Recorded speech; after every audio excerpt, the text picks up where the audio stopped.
Hello friend, welcome back to Auto Resource YouTube channel. In this video I'm going to replace the engine oil on this 2006 Ridgeline. If you want to see how I deal with it, stay with me in this video.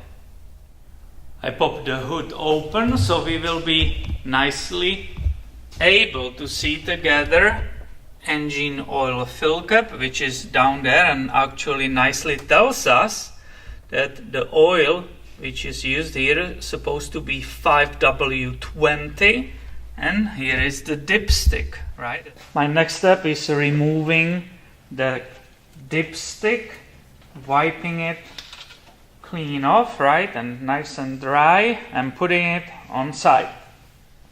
I've invested in past in this fluid evacuator, so I will definitely use it this time too. We'll take this tube and use that dipstick tube, right, and put it all the way down until it reaches the bottom.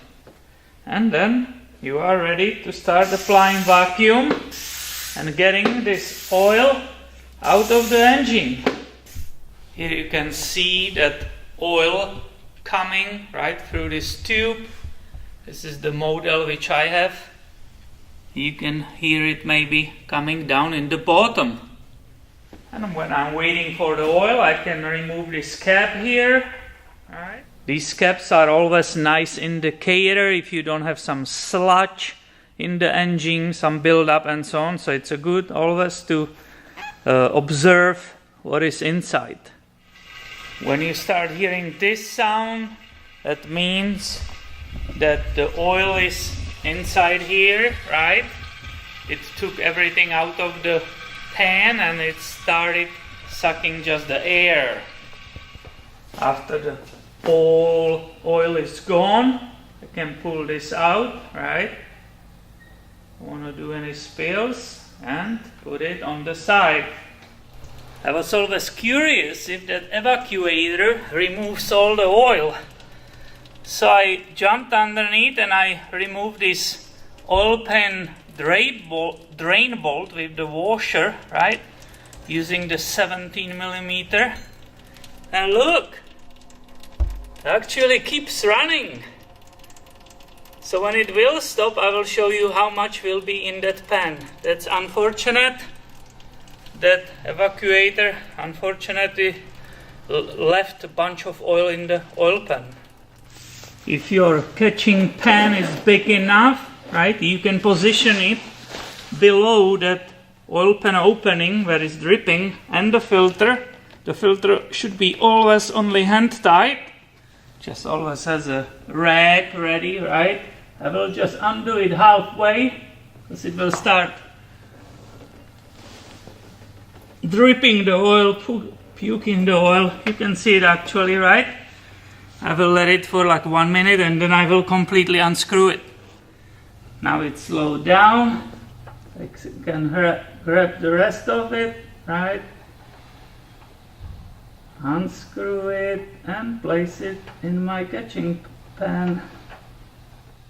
Put a light there so you can see that bottom of that housing, that thread. So you can see that oil on that frame, so that needs to be cleaned later.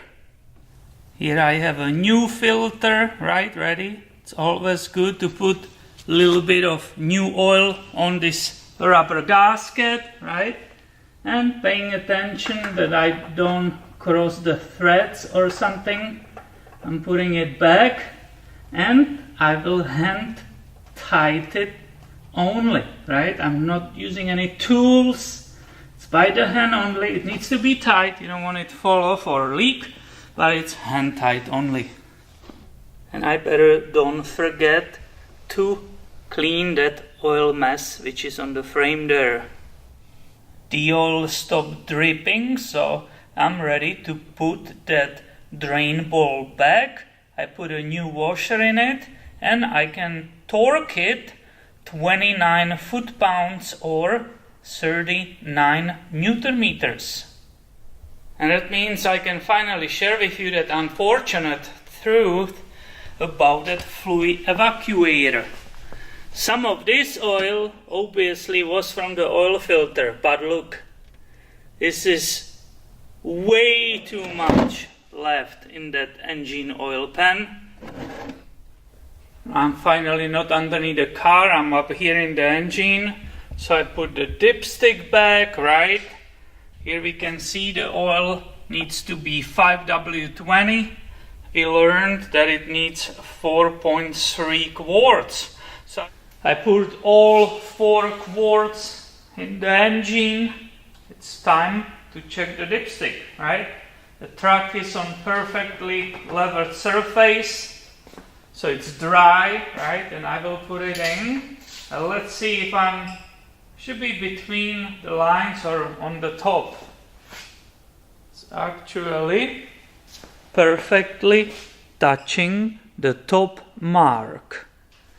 And that means I have enough of the oil in the motor, right, in the engine to close everything, right? And I will start it up and run it for approximately 1 minute. When you do that, you need to observe that oil light, which is on the left bottom corner, right? It needs to disappear pretty quickly. It's there, but it should go off very soon. Excellent. Of course, it's a great idea to look underneath the truck, right, to see if there is no leak. Check it out here that we didn't forget to close the cap or put the dipstick back. So everything's fine, and I will run it for approximately 1 minute. After that, I shut the engine off, and now I need to wait at least 5 minutes. That's the minimum from that final level measurement. Of course, the truck needs to be perfectly in the level. And that means I'm ready for the final check of the level, right, and adding. So I will wipe it off clean and dry, insert it all the way in. And this will give me idea how much it went down. And yes, it's basically halfway between the top and bottom line. So that perfectly confirms that it actually needs 4.5 quarts. So I'm going to pour that last half quart. After that I will remeasure it once again, and I'm basically done with this procedure. And I have way more videos on this Auto Resource channel about this truck, about the maintenance and repairs. So please feel free to check those out. Other than that, thank you for watching. I appreciate it. Don't forget you can subscribe if you like video, give it a thumb up, and I will see you in the next video.